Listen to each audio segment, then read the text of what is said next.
All right, last night, Michael Avenatti was arrested on suspicion of domestic abuse charges. Didn't take long for Hollywood liberals like Alyssa Milano to disavow him. And the View co-hosts, well, today, suddenly are fans of due process. Where did all this come from? It was very upsetting to hear this, very disappointing. If it proves to be true, I will disavow him. I think he should take a polygraph test. Just to clear the air. I think that would help him. Yeah. And then we'll see what happens. What drives me crazy is the hypocrisy in these moments when it's who you like that you want to believe. And I think if you believe in due process with Kavanaugh, you should also believe in due process with Michael Avenatti. We don't know a lot. We don't know who the alleged victim is. But if true, I'm so disappointed. I'm so disappointed. And I agree with you. We would have to disavow him. Media has such a different tone, especially compared to the way they treated Brett Kavanaugh. Joining us now, Washington Times columnist Monica Crowley, former White House press secretary Ari Fleischer. Ari, you know, I'm not a registered Republican. I'm a registered conservative. Republicans screw things up a lot. They really do. And one of the things I gave them credit for, they handled the Kavanaugh case with the seriousness it deserved. I think they did it right. And they had the hearings. They went through the evidence.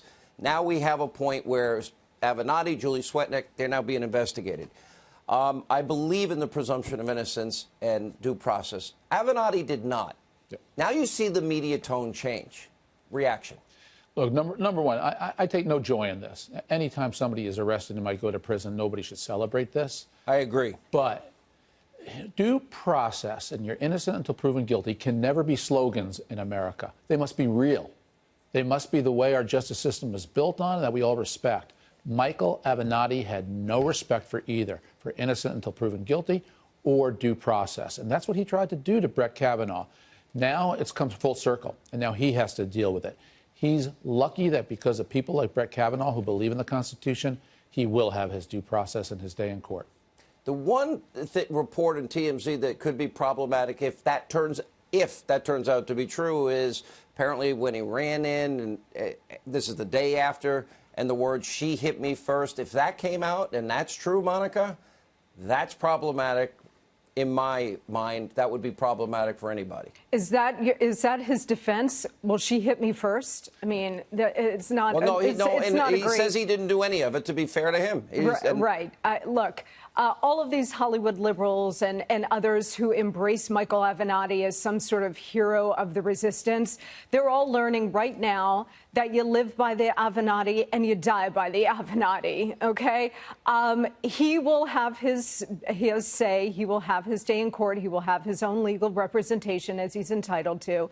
It's very ironic that he was first in line trying to deny that to Brett Kavanaugh.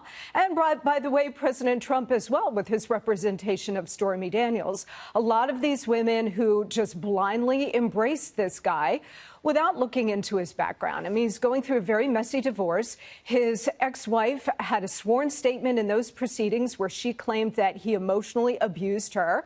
So there may or may not be a pattern of behavior here with Mr. Avenatti. But the fact that the left just blindly raced to embrace him only because he opposed President Trump and was trying to lead the charge to take on cases to try to destroy him is despicable. On MSNBC and CNN, 108 and 200 total, or whatever the number is, but on those two channels in particular, over 100. What about, Ari, when these issues come up, they don't know any of the facts, they know an allegation's been made, no corroboration, and then when you get deeper into it, like in the case of Professor Ford, it finds out she identified an eyewitness to the incident who said it didn't happen in that case. Swetnick's allegation was so over the top from the get-go, and then she changed her story. But when people say, I believe her, without knowing anything about the case, what does that mean? Because that happens a lot now. I believe. Women have a right to be believed. I think when serious allegations are made, we need to take them seriously. And the women who made the allegations against Bill Clinton are still largely not believed by those on the left. Look, it's a terrible hypocrisy. If the person is a woman who is attacking or saying that a Republican did something wrong, immoral, the entire left says women are made to be should be believed right from the start. No investigation necessary. I believe. Yet now they're all pausing. It should be one constant standard. It should be the Republican standard. It should be the due process standard. It should be the innocent until proven guilty standard for one and for all, regardless of ideology. That's what Brett Kavanaugh proved at his hearings. The left needs to stop this. I believe anybody if they attack Republicans. Let's just have due process. Yeah, and it shouldn't be political. These issues are too serious. These charges are too serious. The issue is too serious. Nobody wants anybody that abuses women to get away with it. Nobody. No person with a conscience or a soul. Monica, what about the I believe before we know anything? Yeah, you know, I think we're starting to see a turning of this. You know, the Me Too movement started out with very noble purpose. It's been weaponized. We saw that with the Kavanaugh hearings. And now I think with the Avenatti case, we might have a tipping back to the idea that justice should be blind and equally applied. I hope so. All right. Ari, good to see you. And Monica, good to see you. Thank you both. Thanks.